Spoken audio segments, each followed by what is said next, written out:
श्री परमात्मने नमः। ओम श्री गुरुभ्यो नमः। ओम मातृशक्तये नमः।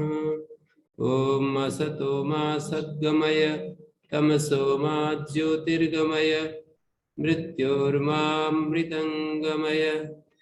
ओम शांति शांति शांति। उपनिषद कक्षा 152 ऐतरेय उपनिषद की ये तृतीय कक्षा। चतुर्थ मंत्र को एक बार दोबारा देखिए। तम अभ्यतपत तस्य अभितप्तस्य मुखम निर्भिद्यत।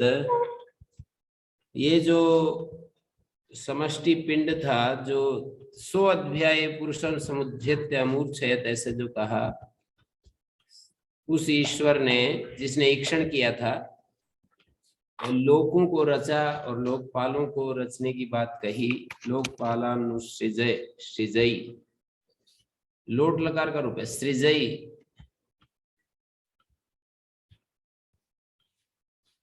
लोकपालों को बनाऊं, उनकी रचना करूं। स्वाध्याय पुरुषम समुद्धृत्य। तो ईश्वर ने अध्याय माने अपप्रधानेभ्य पंचभूतेभ्य, जिन तत्वों से अंभ प्रवृत्ति, सूक्ष्म पंच महाभूतों से अंभ प्रवृत्ति लोगों को बनाया। जैसे कुम्हार मिट्टी का ढेला लेकर के और वो बनाता है, घड़ा बना देता है, इसी तरह से पुरुषम समुद्धृत्य अभ्यास समुपादाय, इन पंचभूतों से लेकर के शिरः पाण्यादिमंतम अमूर्छित मूर्छितवान संपिंडितवान।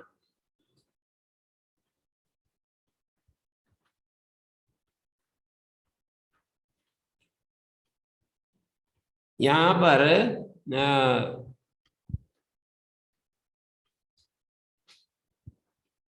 ये जो लोक बनाए हैं ये पंचभूतात्मक है।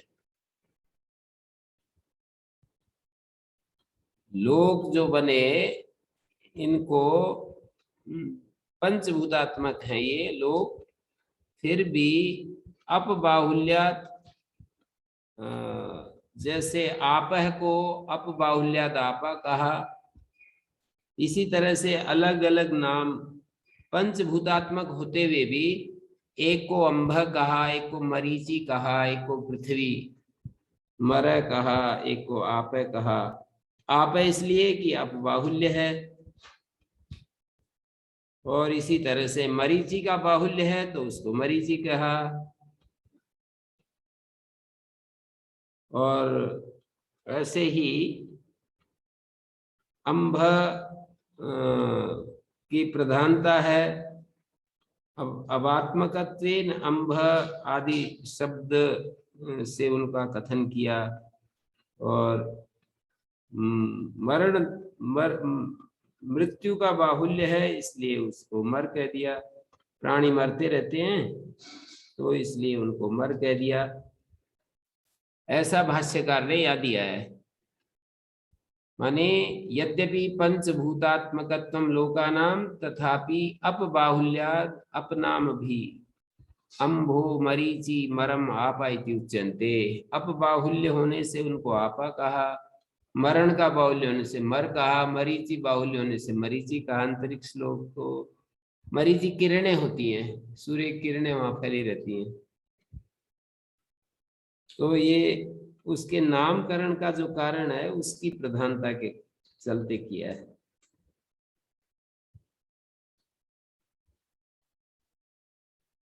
अब ये उसको तपाया, आलोचन किया। तपाया का मतलब तद अभिध्यानम संकल्पम कृतवान, तद विषय यस्य ज्ञानमयं तप तस्य अभितप्तस्य ईश्वर संकल्पेन तपसा अभितप्तस्य पिंडस्य मुखम निर्भिद्यते।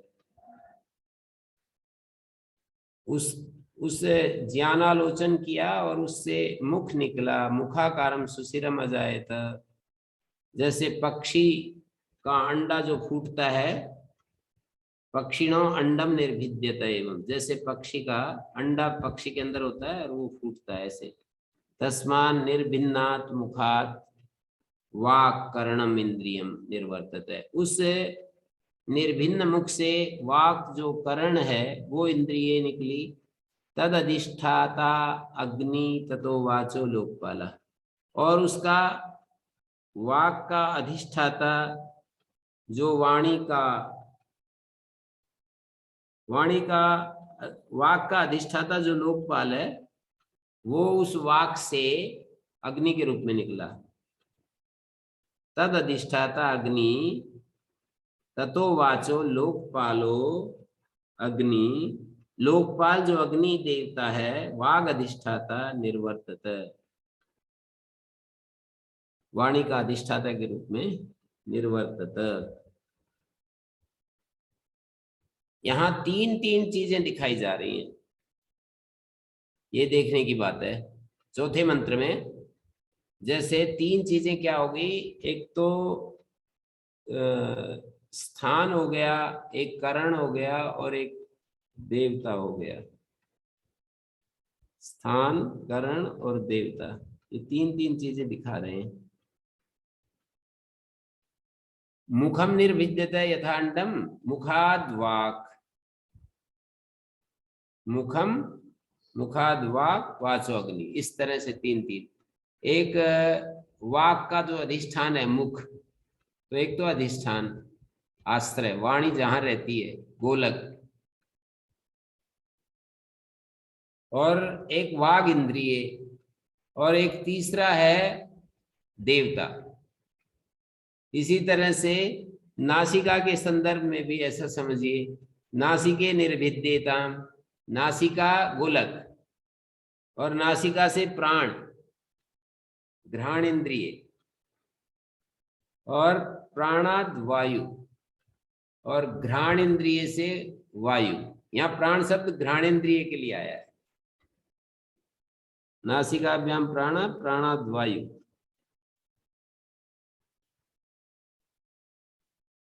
इसी तरह से फिर आगे अक्षी, नासिकाभ्याम प्राण प्राणाद वायु अक्षिणी निर्भिद्यताम, अक्षी निकली, द्विवचन है ना, अक्षिणी निर्भिद्यताम, अक्षिभ्याम चक्षु, और अक्षी से चक्षु, और चक्षु से आदित्य।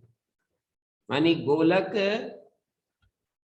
अक्षिणी निर्भिद्यताम, गोलक के रूप में जो अक्षी है, इंद्रिय के रूप में चक्षु है, और आदित्य देवता है। कर्णो निर्भिद्यताम, कर्णाभ्याम श्रोत्रम, श्रोत्रा दिक् दिशः।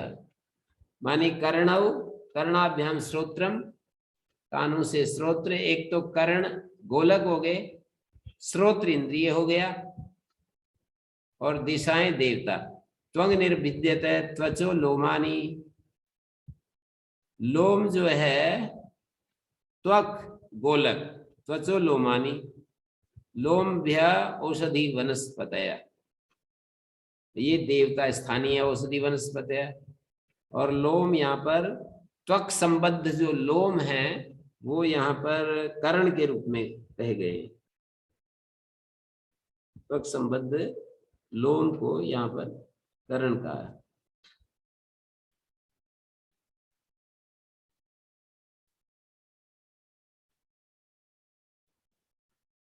तो लोम सहितम, व्याख्याकार ने कहा है, टीकाकार ने, लोम इति लोम सहचरितम स्पर्शन इंद्रियम उच्यते, स्पर्श इंद्रिय। और औषधि वनस्पतय औषध्यादि देवता वायुरुच्यते, औषध्यादि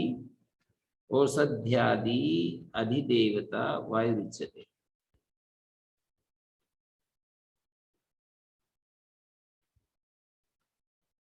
ये नासिकाभ्याम प्राण में प्राण शब्द से टीकाकार कहता है प्राण वृत्ति सहितम घ्राणेन्द्रिय उच्यते, प्राण वृत्ति सहित घ्राणेन्द्रिय, प्राण वृत्ति के सहित जो घ्राण इंद्रिय है वो यहाँ पर प्राण शब्द से लिया है। और आगे हृदय निर्भिद्यत है, हृदय गोलक हो गया, अधिष्ठान हो गया, हृदयात् मनो ये इंद्रिय हो गया, मनसस चंद्रमा ये देवता हो गया। नाभिर निर्भिद्यत है, नाभ्या अपान, अपानात मृत्यु, मृत्यु उसका देवता है, अपान इंद्रिय है और नाभि उसका अधिष्ठान है। शिश्नम निर्भिद्यते, शिश्नाद रेतः, स्त्री और पुरुष दोनों का रेतः अभिप्रेत है। शिश्न से भी इसी तरह से स्त्री योनि पुरुष योनि। शिश्नम निर्भिद्यते, शिश्नाद रेतो रेतस आप, रेतसः आप जल देवता, ये सब लोकपाल रचे गए। तायता देवता सृष्टा अस्मिन् महति अर्णवे प्रापतन, और ये देवता रचे गए इस महासमुद्र में। महति अर्णवे प्रापतन, महासमुद्र में आकर के गिर पड़े। कैसा है ये महासमुद्र, इसकी चर्चा हमने की थी। इसमें बहुत सारी चीजें भाष्यकार ने बहुत भयानक गिनाई हैं, पर साथ में एक पंक्ति बहुत सुंदर लिखी है, बस उसको ऐसा जी करता है कि बस पढ़ते ही चले जाएं, बोलते ही चले जाएं। बाकी तो ये संसार सागर को इतना भयानक विकराल प्रस्तुत कर दिया है कि अविद्या काम कर्म प्रभव दुखोदके, अविद्या कामना कर्म, इससे उत्पन्न होने वाला जो दुख, दुख रूपी उदक वाला ये सागर है। तीव्र रोग जरा मृत्यु महाग्राहे, महाग्राहे अनादौ अनंते अपारे। तीव्र रोग जरा मृत्यु महाग्राह वाला, अनादि अनंत अपार निरालंब, जहां कोई सहारा नहीं। विषयेंद्रिय जनित सुख लव,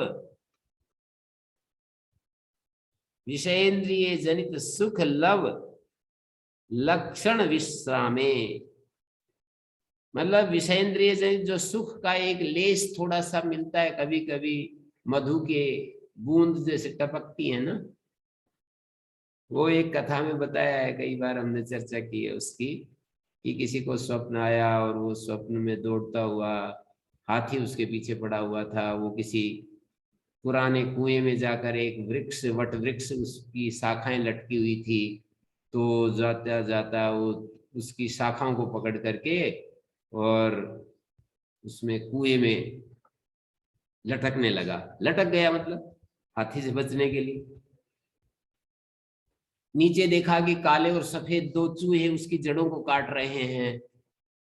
तो ऊपर से देखा कि मधुमक्खी का छत्ता लगा हुआ है, वहां से बीच बीच में एक एक बूंद टपक रही है। तो उसने ऐसे मुख किया तो बड़ा मीठा मीठा शहद, मधुमक्खी का जो शहद था, एक एक क्षण मधुमक्खी का बीच बीच में एक एक क्षण के लिए वो शहद टपक रहा है मुंह में। चारों तरफ भय, उधर हाथी खड़ा है कुएं की मंडीरी पे, उधर नीचे चूहे काट रहे हैं, ये मृत्यु रूपी हाथी खड़ा है, दिन और रात रूपी काले और ये सफेद चूहे इस वृक्ष को काट रहे हैं। संसार वृक्ष, ये वृक्ष हमारा शरीर ही है, इसको काट रहे हैं। ऐसा ऐसा रूपक बनाया है। तो एक क्षण के लिए मैं बताना ये चाह रहा था कि थोड़ा सा विषयेंद्रिय संयोग जनित सुख का एक कण बीच बीच में मिलता रहता है, उसी के सहारे जीवन कट जाता है, बाकी तो सब दुख ही दुख है। विषेंद्रिय जनित सुख लव लक्षण विश्रामे, पंचेंद्रियार्थ तृण मारुत विक्षोभ उत्थित अनर्थ शत महोर्मौ। इसमें लहरें उठ रही हैं कैसी? 5 इंद्रियों के विषयों की प्यास रूपी वायु के विक्षोभ से उठी हुई अनर्थ सैकड़ों लहरों वाला ये महासागर है। 5 इंद्रिय विषय का जो त्रिट है, इसकी जो प्यास है, लालसा है, त्रिट रूपी मारुत के विक्षोभ से उठी हुई अनर्थ सैकड़ों लहरों वाले समुद्र में महारौरव आदि अनेक निरय गत हाहा इत्यादि आकुजित क्रोशन उद्भूत महारव, बड़ा भारी विकट शब्द हो रहे हैं, हाहाकार मचा हुआ है, रौरवादी अनेक नरक से परिपूर्ण है ये महासागर। महारौरवादी अनेक निरयगत हाहा इत्यादि आकुजित आक्रोशन उद्भूत, आक्रोश से उठा हुआ महारव, बड़ा भारी शब्द हो रहा है, इसमें हाहाकार मचा हुआ है मतलब। और ये एक शब्द दिया है भाष्यकार ने, सत्य, आर्जव, दान, दया, अहिंसा, शम, दम, धृत्यादि आत्मगुण पाथेय पूर्ण ज्ञानोडुपे सत्संग सर्व त्याग मार्गे मोक्ष तीरे। ऐसा ये महासागर है जिसमें सत्य, आर्जव, सत्यादयो आत्मगुणा, तैव पाथे, पाथे कहते हैं पथ्यसन, रास्ते का भोजन, तेन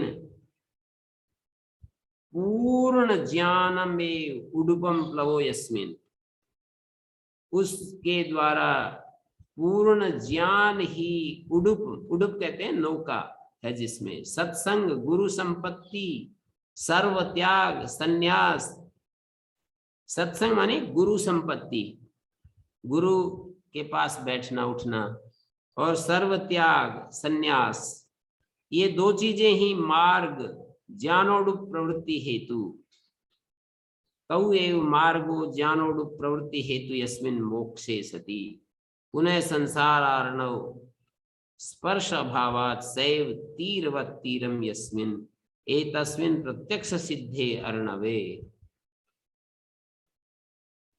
यहाँ पतन का मतलब हो गया, महति अर्णवे प्रपतिता का मतलब है आत्मस्वरूप के अज्ञान से इस संसार में अहम अभिमान आसक्त हो गया, मैं ऐसा मैं वैसा, आत्मस्वरूप के अज्ञान से इस संसार में अहम अभिमान से युक्त होकर के व्यक्ति डूब जाता है। सत्यार्जव दम, सत्यार्जव, दान, दया, अहिंसा, शम, दम, धृत्यादि आत्मगुण, ये आत्मगुण है।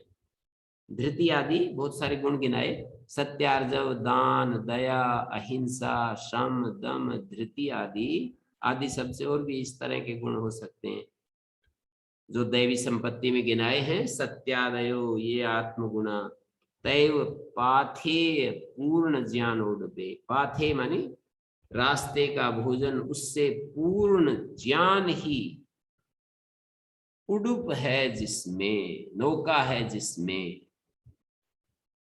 आत्मगुण रूपी पाथे पथ्यसन, उस पथ्यसन के साथ पूर्ण ज्ञान, तेन पूर्ण ज्ञानम एव उडुपम प्लवो यस्मिन सत्संग सर्व त्याग मार्गे मोक्ष तीरे। सत्संग और सर्वस्व त्याग, संन्यास, ये तौ एव मार्गो ज्ञानोडुप प्रवृत्ति हेतु, ज्ञानोडुप ज्ञान रूपी नौका की प्रवृत्ति का हेतु है जिसमें, ऐसे मोक्ष होने पूरे, ऐसा मोक्ष जब हो जाता है तो संसार अर्णव का स्पर्श खत्म हो जाता है।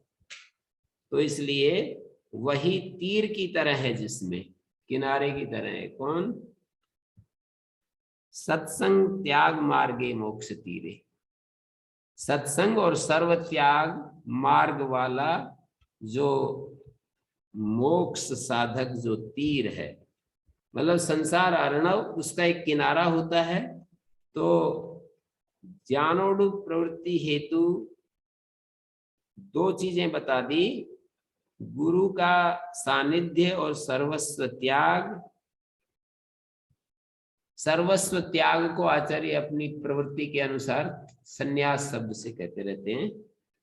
सर्वस्व त्याग, संन्यास, ये दोनों हैं मार्ग, ज्ञान रूपी नौका की प्रवृत्ति के हेतु बने हुए हैं।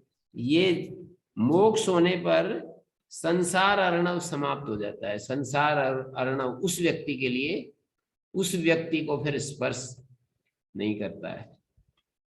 बाकी तो सब इस संसार अर्णव में चिल्ला रहे हैं, कोई हाहाकार मचा रहे हैं, दुखी अपना दुख रो रहे हैं, पर ये संसार सत्संग सर्व त्याग मार्गे, त्याग मार्ग है जिसमें ऐसा मोक्ष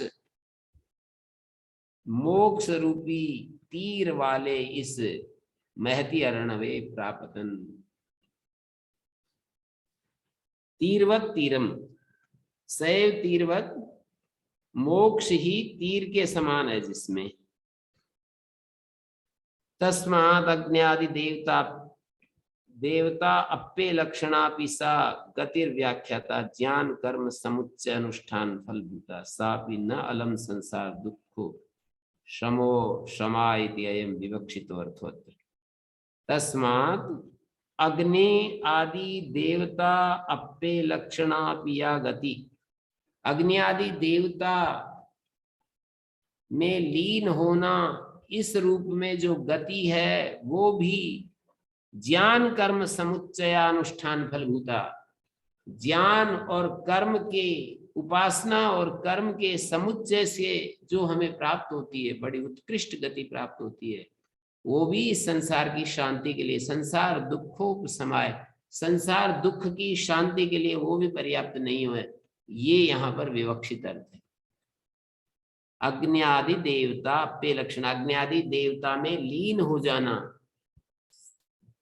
उपासना और कर्म के द्वारा, वैदिक कर्म के द्वारा और उपासना के द्वारा, या गतिर व्याख्याता ज्ञान कर्म समुच्चया, ज्ञान कर्म समुच्चयानुष्ठान फलभूता, ज्ञान कर्म के, ज्ञान मानी उपासना, उपासना और कर्म के अनुष्ठान से प्राप्त होने वाली जो गति है वो भी संसार दुख को शांत करने में पर्याप्त नहीं होती। ये यहाँ पर अभिधेयार्थ है।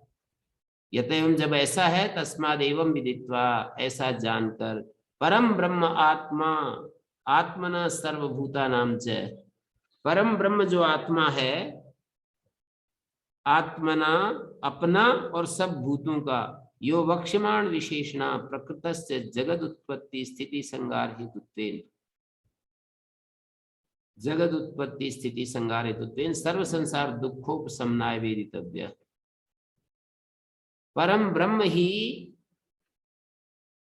परम ब्रह्म जो आत्मा है, हमारा जो आत्मा एवं आत्मा ब्रह्म, हमारा जो शुद्धतम आत्मा है, निरुपाधिक जो आत्मा है जीव का, वही अपने और सब भूतों के दुखों को शांत करने के लिए सक्षम है। वक्ष्यमाण विशेषणा, यो वक्ष्यमाण विशेषणा प्रकृतस्य जगत उत्पत्ति स्थिति संसार हेतुत्वेन, और जिसका प्रकरण चल रहा है जगत की उत्पत्ति स्थिति संहार हेतु के रूप में, सारे संसार के दुखों को शांत करने के लिए वही सक्षम है। तस्मादेश पंथा एतत् कर्म एतत् ब्रह्म एतत् सत्यम यद एतत् पर ब्रह्म आत्मज्ञान, ये जो पर ब्रह्म आत्मज्ञान है यही मार्ग है, यही अंतिम कर्म है, करने का कर्म है। एतत् ब्रह्म एतत् सत्यम, यही सत्य है। एस पंथा एतत् कर्म, यही वास्तव में करने का काम है।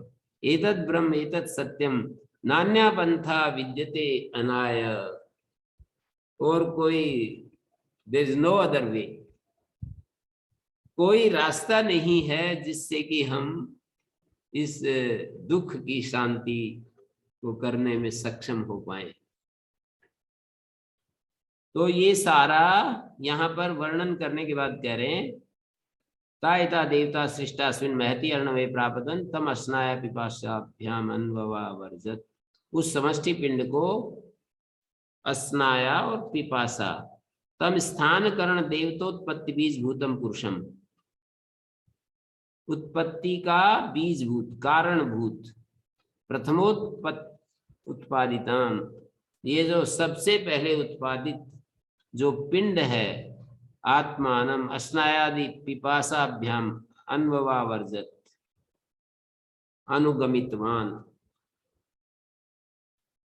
उसको प्राप्त हो गया। स्थान करण देवता उत्पत्ति बीज भूतम, वो जो स्थान का माने अधिष्ठान, करणाधिष्ठान, कर्णों का जो अधिष्ठान है गोलक, और करण और देवता, इनकी उत्पत्ति का जो कारणभूत पुरुष है, प्रथमोत्पादितम, सबसे पहले जिसको उत्पन्न किया,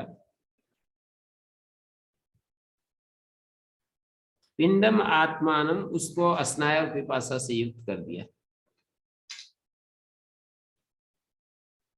अब वो ता एनम अब्रुवन अपने सृष्टा को, अपना रचयिता को बोले क्या कि आयतनम न प्रजानी ही, हमारे लिए कोई आयतन, कोई स्थान बता दीजिए जिसमें रह करके वे अन्न भक्षण कर सके। तो ये कथा में ये बताया कि उनके लिए मतलब मनुष्य शरीर उन देवताओं को पसंद आया, उन्होंने इसका चयन किया, बाकी सब रिजेक्ट कर दिए। ताभ्यो गाम आनय ताब्रुवन न वै नोयम अलम इति, ये हमारे लिए पर्याप्त नहीं है। ताभ्यो अश्वम आनयत, उन देवताओं के लिए अश्व लाया गया। ताब्रुवन बोले न वही नोयम अलम इति, ये भी पर्याप्त नहीं है, तो उनके लिए पुरुष लाया गया, पुरुष शरीर। तो फिर वो सुकृतम बता, हाँ ये तो बहुत ही अच्छा बन गया है। माने मनुष्य शरीर जो है सबसे उत्कृष्ट रचना है।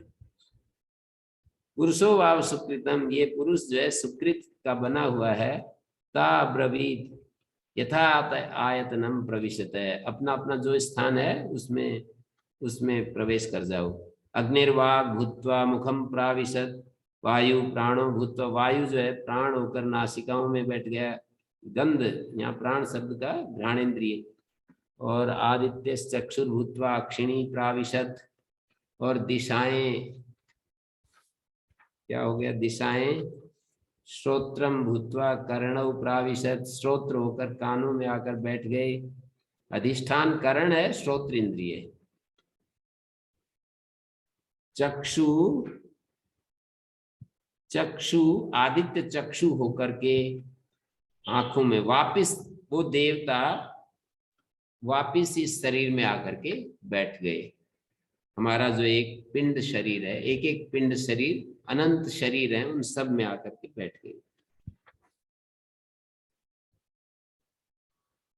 तो यहाँ पर यही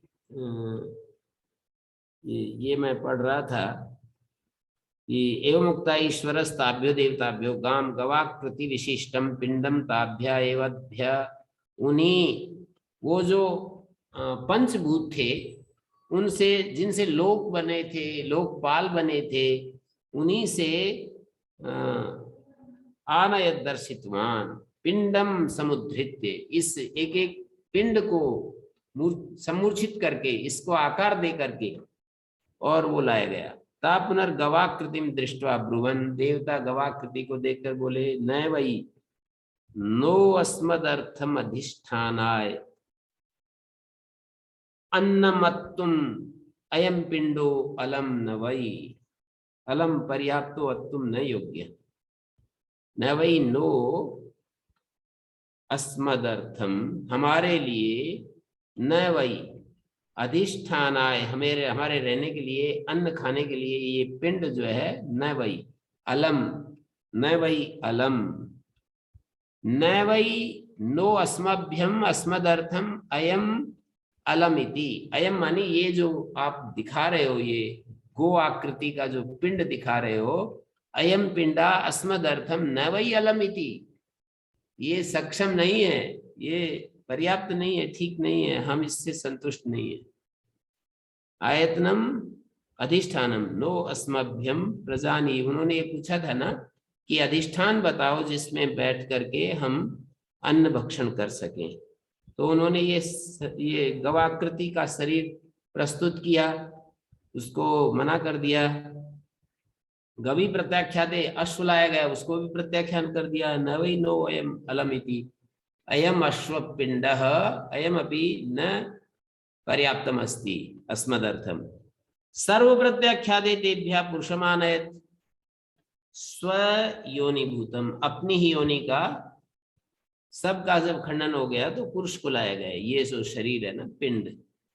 ता स्वयोनि पुरुषम दृष्टवा, वो जो देवता थे अपने योनि पुरुष को देख करके अखिन्ना हो, प्रसन्न हो गए। सुकृतम शोभनम कृतम इदम अधिष्ठानम बताई, हर्ष में बोले, ऐसा बोले। अब्रुवन, बताए का मतलब हंस, हर्ष को द्योतित करने वाला ये शब्द है। बड़ा जैसे आहा, ये बहुत बढ़िया। तस्मात् पुरुषो वाव पुरुष एव सुकृतम सर्व पुण्य कर्म हेतुत्वात्। सारे पुण्य कर्मों का हेतु होने से स्वयं व स्वेनेव आत्मना स्वयं माया भी कृतत्वात् सुकृतम उच्यते। अपनी माया से उस सृष्टा ने इसको बनाया। स्वयं व स्वेनेव आत्मना स्वमाया भी कृतत्वात् सुकृतम उच्यते। ता देवता ईश्वरो ब्रवीत। ईश्वर उन देवताओं को बोले कि इष्टम आसाम इदम अधिष्ठानम इति मत्वा ईश्वरो अब्रवीत। ये इनका इष्ट अधिष्ठान है। सर्वे ही स्वयोनिषु रमन्ते। सभी लोग अपनी अपनी योनि में रमण करते हैं। अतो यथायतनम यस्य यद वदन आदि क्रिया योग्यम आयतनम तत्प्रविशत। तो यहाँ पर उनको कह दिया कि ठीक है, तुम जो है यथायतनम यस्य यद वदनादि क्रिया योग्यम आयतनम। वदनादि क्रिया योग्य जो आयतन है उसमें प्रवेश कर जाओ।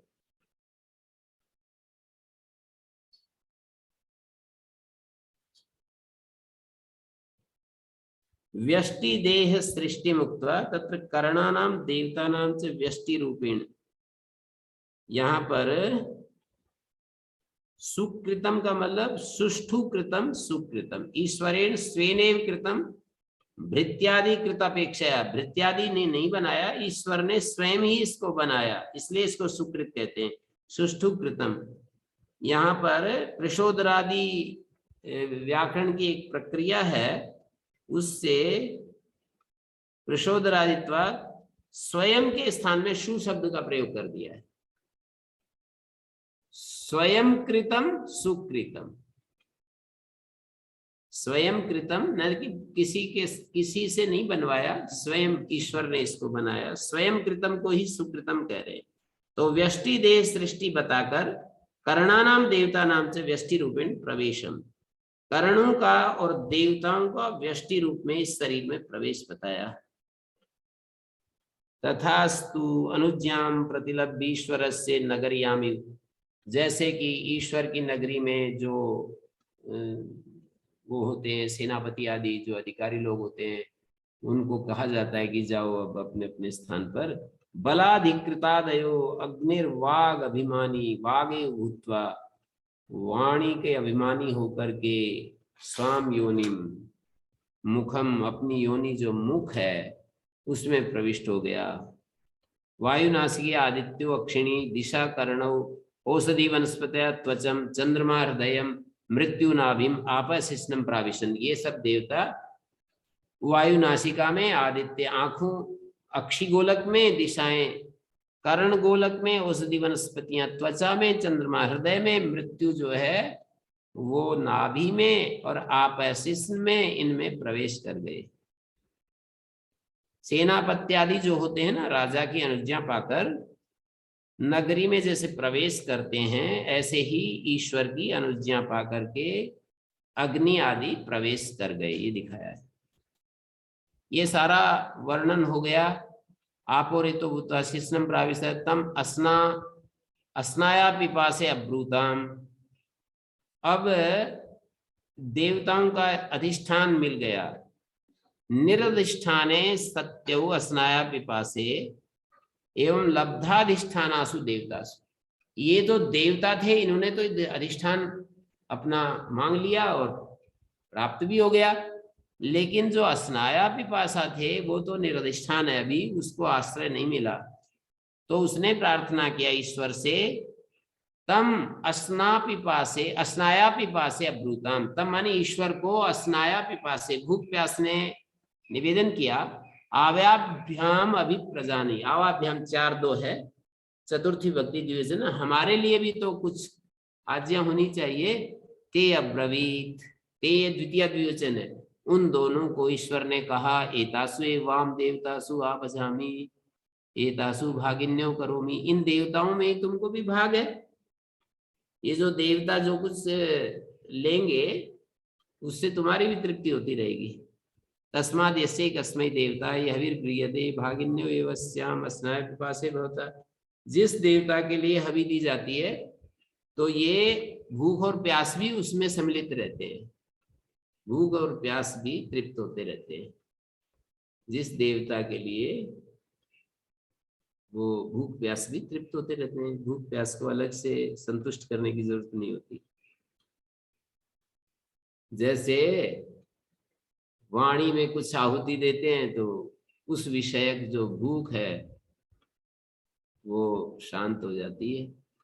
ऐसे ही आंख को जो आहुति दी जाती है रूप की, तो उस विषयक जो भूख है वो शांत हो जाती है।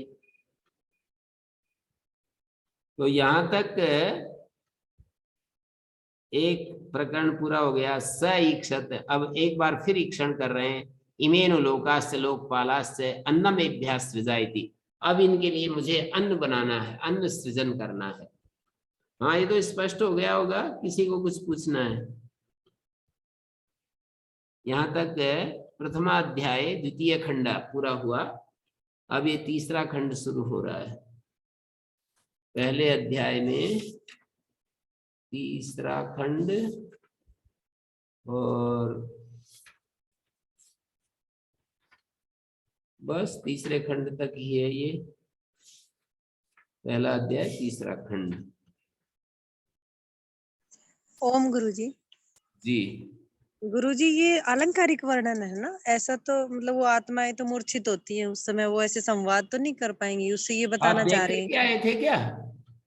जी। आपने देख लिया था या अपनी युक्ति लगा रहे हो? नहीं, मैं अभी आई हूँ गुरुजी, क्लास में थोड़ा लेट आई हूँ। हाँ नहीं, आप मैं थोड़ा मैं आपसे एक वो प्रश्न कर रहा हूँ, प्रति प्रश्न कर रहा हूँ कि जैसे मूर्छित थे और ऐसे था वैसे था जो आप बोल रहे हैं, तो जी। वो आप उस वहां के दृश्य को देख करके और ऐसा बोल रहे हैं या युक्ति पूर्वक कोई युक्ति लगाकर बोल रहे हैं? युक्ति लगा के बोल रहे हैं गुरुजी।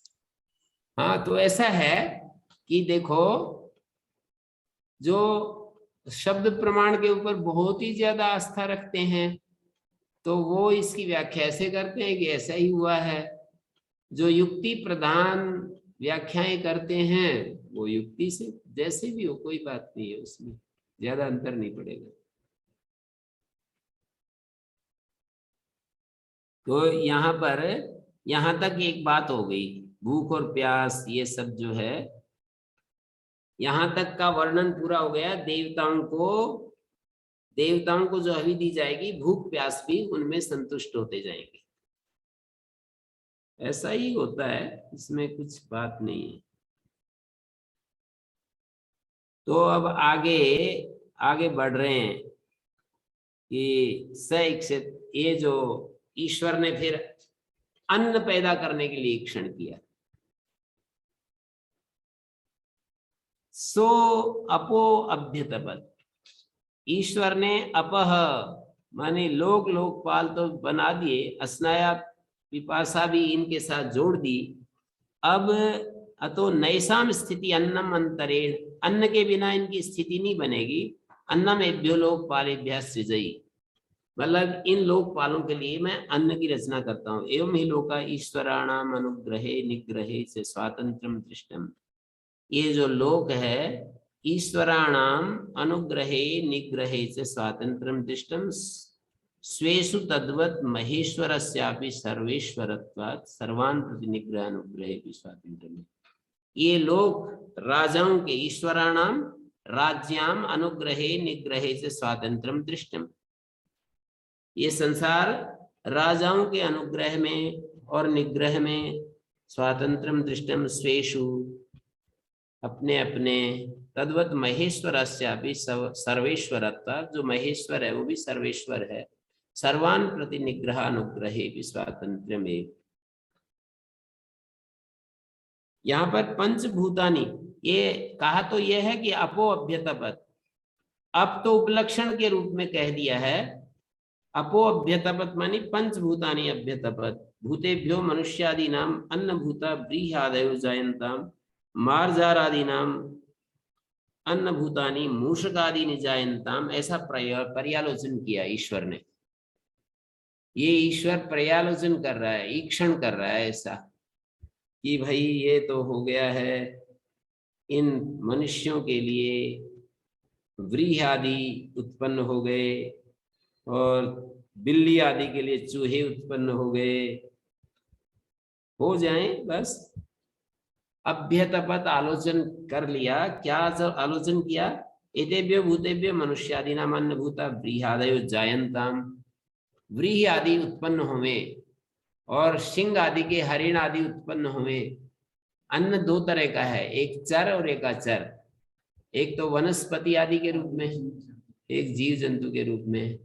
किसी का जीव जंतु, किसी का शेर के लिए हरिण है, बिल्ली के लिए मूषक है, चूहे हैं, ऐसे ही ऐसे मगरमच्छ के लिए बड़ी मछलियां।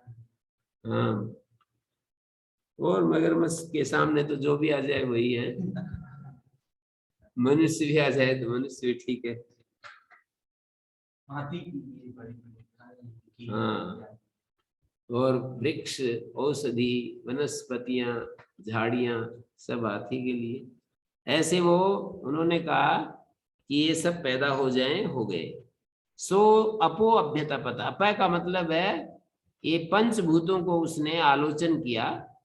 ताभ्यो वितप्ताभ्य, इन सभी पंचभूतों के आलोचन के पश्चात मूर्ति रजायत, मूर्ति, ये मूर्त अन्न उत्पन्न हुए। या वैसा मूर्ति अजायत है, जो मूर्ति उत्पन्न हुई, अन्नम वैतत, उसी को तो अन्न कहते हैं। मूर्ति माने ठोस आकार में चीजें आई, उसी को अन्न कहते हैं। तो तदेनत् सृष्टम परांगत्य जिघांसत, तद्वाचा अजिघृक्षत, तन्नाशक्नोद वाचा ग्रहीतुम, स यद्धैनद वाचा ग्रहीष्यत अभिव्याहृत है अन्नम अत्रप्स्यत। तीसरे मंत्र में कहा तदेतद अन्नम लोकपालानाम अर्थे अभिमुखे सृष्टम सत। ये जो अन्न है लोक और लोकपालों के लिए रचा गया। यथा मूषकादि मार्जारादि गोचरे सत मम मृत्युरन्नाद इति मत्वा परागंचति, परांग सद अत्रीन अतीत्य अजिघांसत अतिगंतुम इच्छत पलायितुम प्रारभत। वो जो अन्न था ना, ये थोड़ा सा उसको बड़े सुंदर ढंग से उसको समझा रहे हैं, बड़े अच्छी भाषा में समझा रहे हैं। तदेनत् सृष्टम, ये जो अन्नम, तदेतद अन्नम एनद अन्नम सृष्टम, ये जो अन्न रचा गया, परांग अत्य जिघांसत, वो भागने लगा, दूर जाने लगा। अन्न ने देखा कि ये तो मेरे को खा जाएंगे, जैसे चूहे आदि बिल्ली को देखकर भागने लगते हैं, ऐसे ही ये जो औषधि वनस्पति, ये भी इसी तरह से समझ लेना चाहिए हमको कि जैसे चूहे आदि भागते हैं, ये भी मनुष्य को देख करके थोड़ा मुरझाने लगे कि भाई ये तो मेरे को खा जाएंगे। परांग अत्य जिघांसत तद्वाचा जिघ्रक्षत।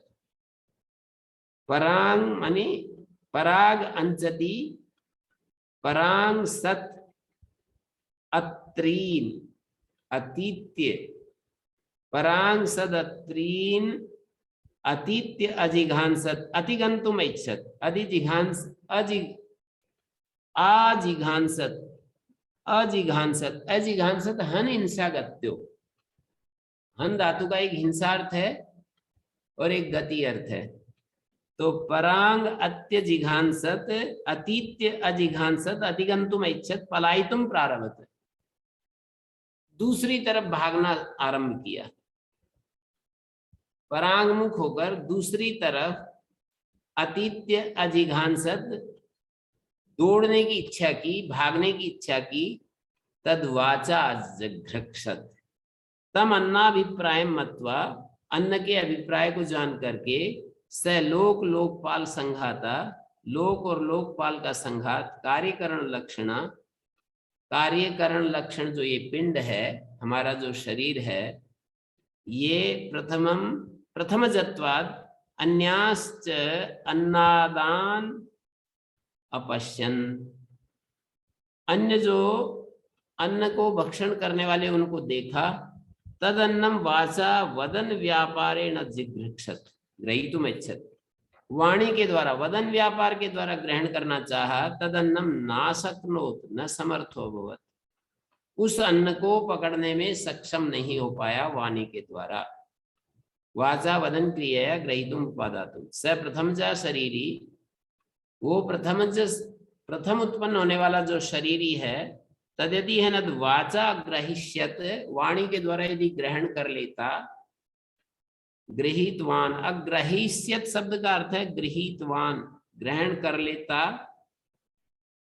सर्वोपि लोका, तो सारा संसार, तत्कार्यभूतत्वात्, कार्यभूत होने से, अन्नम अभिव्याहृत, अन्न बोल करके, वाणी से अन्नम ऐसा उच्चारण करके, अतृप्स्यत, तृप्तो अभविष्यत, ये तृप्त हो जाता, पर वैसा तो होता नहीं। न चेतद अस्ति अतो नाशक्नोत वाचा ग्रहीतुम, वाणी के द्वारा ग्रहण करने में सफल नहीं हो पाया। पूर्वजो भी अवगच्छाम, ऐसा हमें पता चलता है सबसे पहले वाणी उत्पन्न हुई थी, लेकिन पूर्वज होता हुआ भी, सबसे पहले आया हुआ भी, वाणी के द्वारा अन्न को पकड़ नहीं पाए। देवता, अग्नि देवता वाणी के द्वारा उस अन्न को पकड़ नहीं पाया। यदि पकड़ लेता तो वाणी से अन्न का उच्चारण करके तृप्त हो जाता, पर वैसा तो होता नहीं है। तो इस तरह से ये पूरे इन मंत्रों में, 10 मंत्रों में आखिरी में जाकर के बताएंगे कि कैसे इस अन्न को पकड़ा। एक एक देवता को गिनते चले जाएंगे। ऐसे ही यद प्राणेन जिघ्रक्षत, प्राणेन का मतलब जो हमारा घ्राणेन्द्रिय है ना, उसके द्वारा उस अन्न को पकड़ने की इच्छा की, तन्नाशक्नोत प्राणेन ग्रहीतुम, प्राण के द्वारा ग्रहण करने में सक्षम, यद है न प्राणेन ग्रहिष्यत, इसको घ्राणेन्द्रिय के द्वारा यदि पकड़ लिया जाता ये अन्न, तो अभिप्राण्य है इनम अतृप्स्यत, तो केवल सूंघ करके अन्न को सूंघा और बात बन जाती, बस तृप्त हो जाते, खाने की क्या जरूरत थी।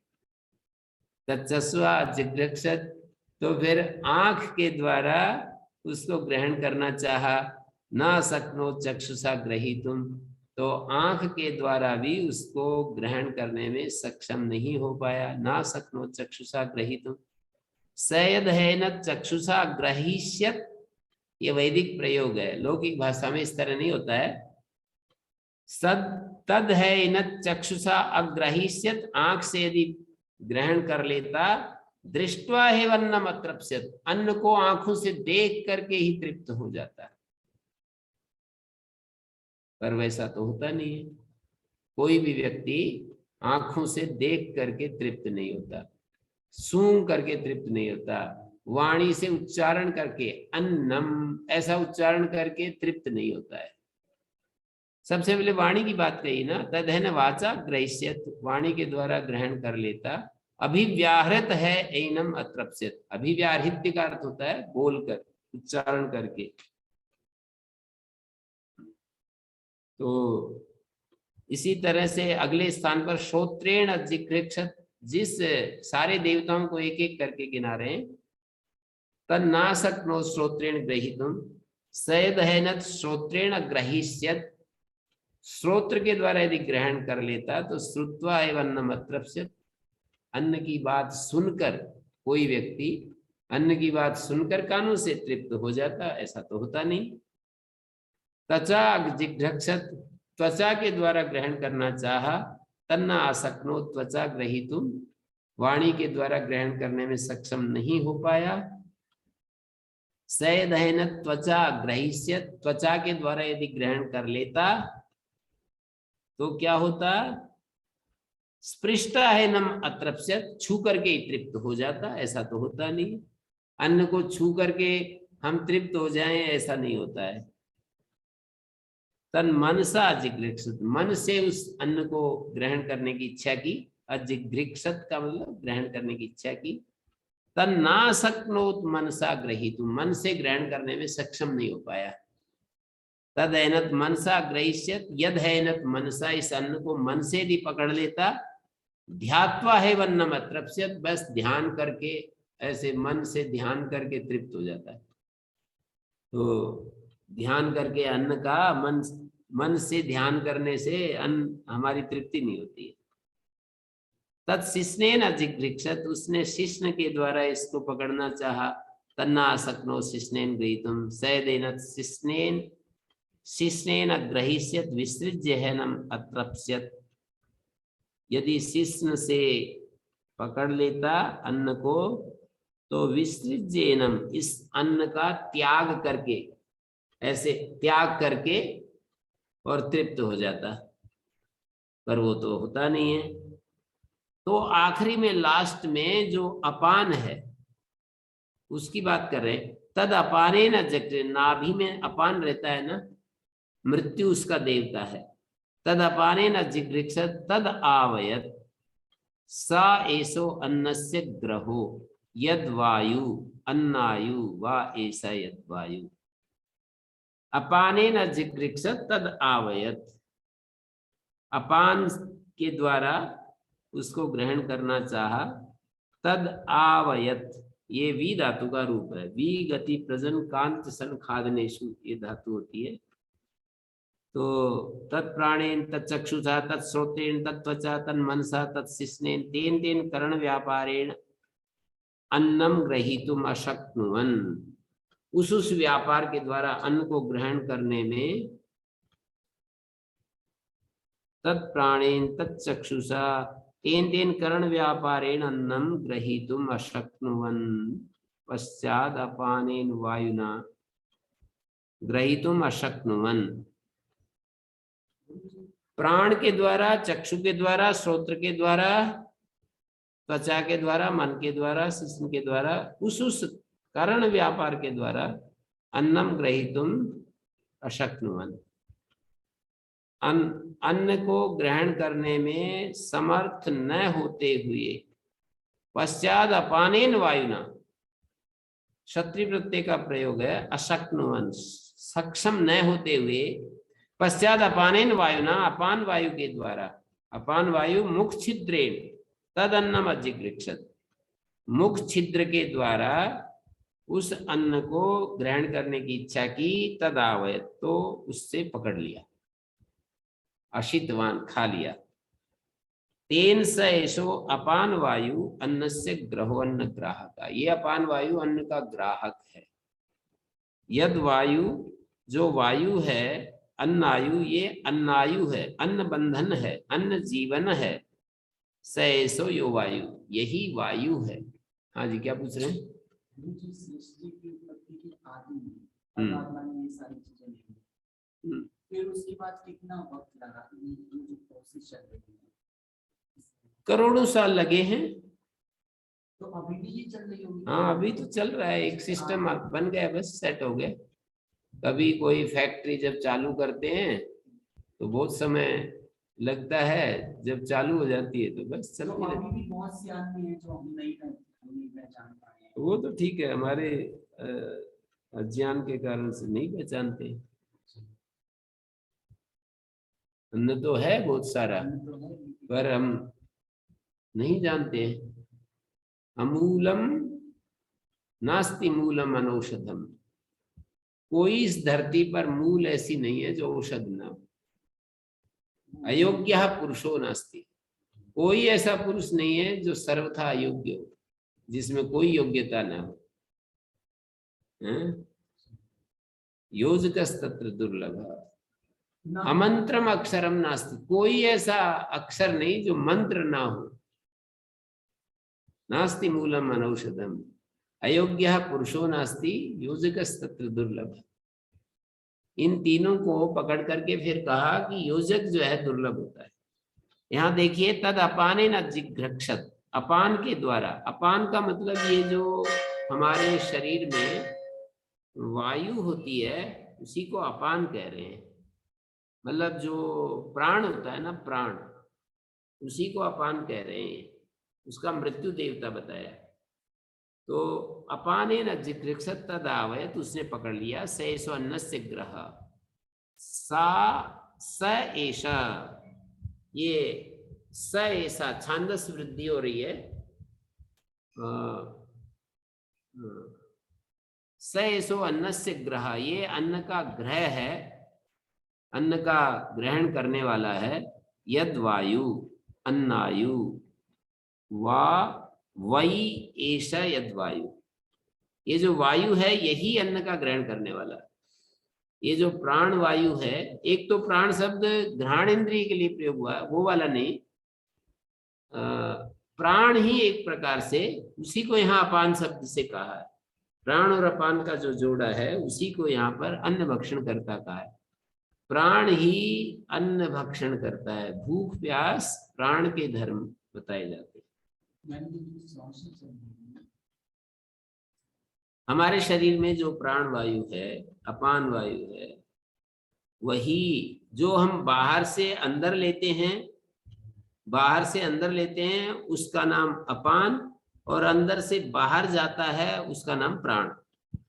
नासिका छिद्रों के द्वारा जो भीतर से बाहर जाता है, श्वास जब छोड़ते हैं, इनहेल करते हैं, एक्सहेल करते हैं, तो एक्सहेल प्राण होता है, और इनहेल जब करते हैं तो अपान होता है। इनहेल में अपान काम करता है, एक्सहेल में प्राण काम करता है। तो इसने भोजन जो अन्न था उसको पकड़ा। अन्नस्य ग्रह यद वायु अन्नायु, तो तेन स एषो अपान वायु अन्नस्य ग्रहो अन्न ग्राहक। अन्नस्य ग्रह का मतलब अन्न ग्राहक है।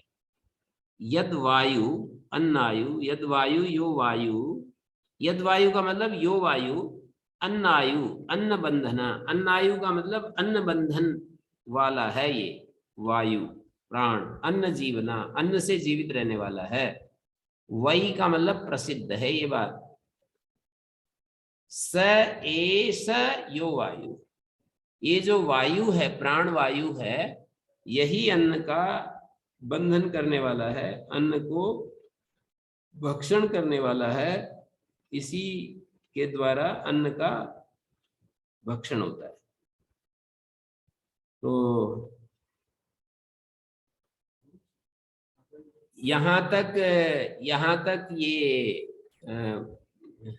एक प्रकरण पूरा होता है। अब आगे ये फिर चौथी बार ईक्षण कर रहे हैं। स एक कथन इदम मद्रिते श्याम, ये कल चर्चा करेंगे। इसमें किसी का कोई प्रश्न है तो विचार कर सकते हैं। गुरुजी इसी कारण से भूख प्यास प्राण का धर्म आप बता रहे थे वो। हाँ जी, भूख प्यास को प्राण धर्म बता रहा हूँ, और जन्म मरण को शरीर धर्म, और हर्ष शोक को मनोधर्म। षडूर्मी है जी।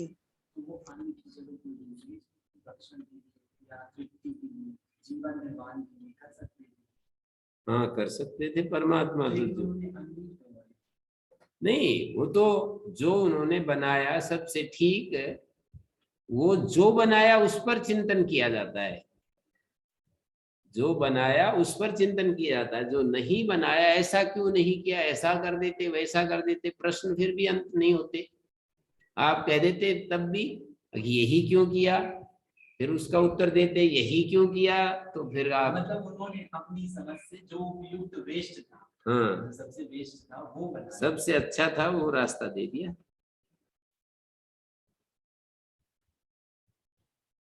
हाँ जी शेखर जी, हो गया। सरल ही है ये, तो केवल एक प्रोसेस बताया जा रहा है। मानी हमारे शरीर में प्राण अन्न को भक्षण करने वाला है।